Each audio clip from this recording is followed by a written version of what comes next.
거기 가면 시청자 여러분, 2021년도 12월 6일 월요일 오후 2시 107차 방송을 시작합니다. 가면 IYS는 나가자 세계로라는 깃발을 높이 들고 세계 시민의 기치 아래 진실과 정의를 바탕으로 세계 평화와 인류 공영 그리고 한반도 평화 통일을 지향합니다. 오늘은 67번째 나라로 미얀마로 떠납니다. 미얀마는 수도가 네피도입니다. 가장 큰 도시는 랑군이죠. 면적은 68만 제곱킬로미터로 아주 큰 나라, 한반도 한 3배 되죠. 인구는 5,500만 명입니다. 언어는 버마고요. 그래서 나라 이름이 한때는 버마였죠. 국민소득은 약 1,600불, 독립일은 1948년입니다. 먼저 미얀마의 지도와 국기 그리고 국장을 한번 보시죠. 말레이 반도를 따라 내려간 지역까지 640km인데요. 남북의 길이는 총 2050km입니다. 그 지역까지 해서 640km. 폭이 가장 넓은 곳의 동서 길이는 약 935km입니다. 타이, 라오스, 중국, 말레이, 방글라데시 및 인도와 국경을 이룹니다. 국민의 90%가 불교도입니다. 1885년부터 1948년까지 영국의 지배를 받았습니다. 국기는 노란색, 초록색, 빨간색 가운데에 하얀 별이 있습니다. 줄무늬의 세 가지 색깔은 각각 연대, 평화와 고요, 그리고 용기와 결단력을 상징합니다. 국장의 중앙에 미얀마의 황금 지도가 올게스 가지에 둘러싸여 있습니다. 미얀마를 황금색으로 지도가 있죠. 양옆에 신화 속의 사자가 그려져 있습니다. 오늘 시도누라는 세계 여행에서 미얀마 시 한 편을 소개합니다. 인도 차이나의 대국 미얀마요. 동남아시아 서쪽에 벵골만을 끼고 의연히 서 있는 그대여. 일찍이 바간 왕조, 땅의 왕조 그리고 꽃마의 왕조 이 땅을 지켜왔다. 도처가 불탑이라 독경 소리 은은하고 어릴 때부터 동자승 교육, 기부지수 세계제일 모두가 천사다. 이 피 끓는 그대들의 투혼, 60년간 영국과의 세 차례 전쟁, 애달프다 1886년 무릎 꿇었다. 아웅산 앞장서 싸운다. 영국아, 일본아, 너희들이 누구냐? 40년 후 독립된 이 땅에 군사독재 웬 말이냐?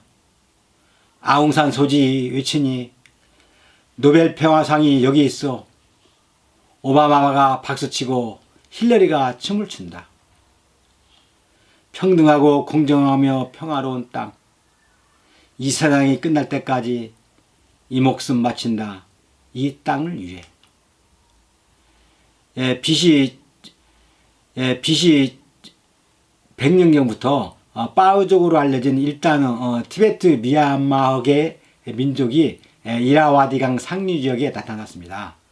남쪽에는 몬족으로 알려진 오스트로아시아족에 속하는 그 민족이 스탄강 유역의 타톤에 항구 수도를 세웠습니다.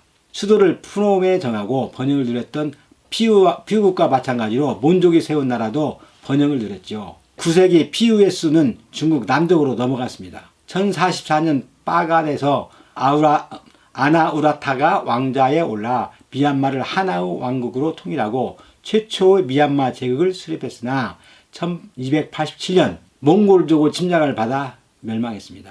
16세기 퉁구 왕조 치하에서 재통일이 이루어져 1752년까지 계속됐으나 다시 몬족이 미얀마 지배가 시작됐죠. 미얀마의 저항 세력은 민중 지도자 알라웅 파야를 중심으로 다시 모였고 1759년에는 마침내 미얀마 전역을 확보하고 미얀마 최후의 왕조를 건국했습니다. 알라웅 파야 왕국의 아삼 지방에 대한 미얀마의 야심은 영국과 충돌하게 되었습니다. 미얀마는 아삼 지역을 점령을 조긴 했으나 두 번에 걸친 영국 미얀마 전쟁 1824년에서 26년 또 1852년 30년에 그리고 아삼 지방뿐만 아니라 빼서 아삼 지방뿐 아니라 아니나 마나푸르 아라칸 푸나라스림과 페구까지도 영국에 뺏겼습니다. 이어 미얀마의 나머지 지역은 제3차 영국 미얀마 전쟁이 끝나면서 1885년에 영국으로 완전히 넘어갔습니다. 영국 지배 아래서 미얀마는 인도의 일개 주로 전락했습니다. 영국이 불교를 국교로 계속 인정할 것을 거부하여 1931년 농민 봉기가 대대적으로 일어났고, 그로 인해 1937년 영국은 미얀마를 인도에서 분리시키고, 제2차 세계대전 동안에는 일본이 이 지역을 점령했고 1948년 초까지 다시 영국이 통치했습니다. 1962년에 군사 쿤데타가 발생하면서 사회주의 노선을 채택하여 주요 기업들을 국영화하게 했고, 미얀마를 외부 세계와의 접촉으로부터 고립시켰고, 급속한 공업화 정책에 착수했으나 성공하지 못했습니다. 오랫동안 쌓여온 대중의 불만이 1987년에서 88년 광범위한 반정부 폭동이 일어났고, 군이 폭력으로 무자비하게 진압했습니다. 1990년 5월 헌법 개정을 위한 총선에 약 90개의 정당이 참여해 야당인 민주국민동맹이 압도적으로 승리를 거두었고 새 의회의 의석을 다 차지했죠. 그러나 1988년부터 권력을 장악한 군사정부는 선거 무효를 선언하고 당선자의 상당수를 투옥시켜버렸습니다. 군사정부는 신헌법을 제정하고 NLD의 지도자이며 1991년 노벨 평화상 수상자인 아웅산 스지 여사를 가택연금하고 야당의 활동을 지속적으로 탄압했습니다. 군사정권의 아웅산 스지 가택연금 조치로 인해서 미얀마 군정에 대한 국제적 압력이 강화되었죠. 미국의 군정 관계자와 국영기업의 미국 내 자산 동결, 송금 금지 등의 조치가 계속되었죠. 2008년 민주화를 기초로 한 헌법이 국민투표에 통과하였고 2010년 총선 후 이듬해 민정이양하여 군사정부가 일단 종식되는 모습을 보였습니다. 그러나 1962년 버마 쿠데타 이래로 군사정권이 들어선 미얀마에서는 2011년부터 2015년까지 점진적으로 민주주의 정권으로 이양이 이루어졌으며 2015년 미얀마 총선거에서는 아웅산 수지가 이끄는 국민민주주의 연맹이 과반수를 넘는 수의 의석을 차지했습니다. 그러나 군부는 여전히 상당한 권력을 유지했죠. 미얀마 의석 가운데 4분의 1은 군이 차지하게 되어 있습니다. 헌법에 의해서. 2022년 미얀마 총선거에서 국민민주주의연맹은 476석 가운데 396석 대부분을 차지하고 이전보다도 훨씬 많은 의석을 차지했고, 미얀마 군과 연계된 통합단결발전당은 겨우 33석만을 차지했습니다. 미얀마 군은 부정선거가 있었다면서 당선 결과를 인정하지 않았습니다. 그리고 2021년 2월 1일 금년이죠. 2월 1일에 미얀마 군이 일으킨 쿠데타로 인해서 미얀마 국가고문 아웅산 수치와 미얀마 대통령 윤민 및 여당 지도자들이 축출된 후 모두 가택연금됐습니다.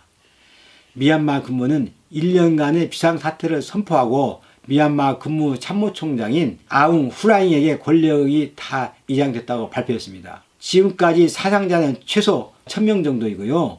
체포된 사람들만 약 2500명이고 현재도 국민의 저항과 군부의 강경 진압은 계속되고 있습니다. 세계 각 나라들도 군부 쿠데타가 일어난 것을 규탄하고 시위대들은 각국의 지원을 요청했고 유엔에도 평화유지군을 보내줄 것을 시위대들이 요청하고 있죠. 우리 대한민국 외교부는 미얀마와 군사 치안 협력을 중단하기로 하였고 코이카 국제협력단의 개발 사업도 재검토하기로 하였습니다. 미얀마와 한국 관계, 우리나라 관계를 살펴보면요, 1960년대부터 영사관을 설립하고 공식적인 외교관계가 수립된 것은 1975년 5월이었습니다. 이때 총영사관은 대사관으로 승격되었죠. 1970년 중반까지는 남북 관계에 있어서 미얀마는 중립적인 태도를 취했지만은 여러분들 기억하시죠? 1983년 북한의 아웅산 묘소 폭탄 테러 사건으로 인해서 우리나라 장관들이 20명 가까이 사망했죠. 그때 그래서 미얀마는 북한과 20년간 단교했습니다. 미얀마에서 2002년부터 드라마 가을동화를 계기로 한국 드라마와 K-팝의 열풍이 아주 광풍이 불고 있죠. 계속되고 있습니다. 한국어를 배우고자 하는 사람들이 많죠. 그래서 국제협력단은 한국어 교육에 아주 추진하고 있습니다. 양곤 외국어대학과 만달레이 외국어대는 한국어과가 개설되었습니다. 2019년 기준 미얀마에 거주하고 있는 우리 동포는요 3,600여 명이며 한국에 거주하고 있는 미얀마 국적의 노동자는 2019년 기준으로 25,000명에 달합니다. 코이카멘 IY 시청자 여러분, 군부 쿠데타로 신음하는 미얀마에도 관심과 사랑을 계속적으로 가져주시기 바랍니다. 다음 시간은 68번째 나라로 브루나이 왕국 이야기로 여러분을 초대하겠습니다. 세금이 없는 나라 브루나이 왕국. 주위 젊은이들과 같이 시청해 주시기 바랍니다. 감사합니다.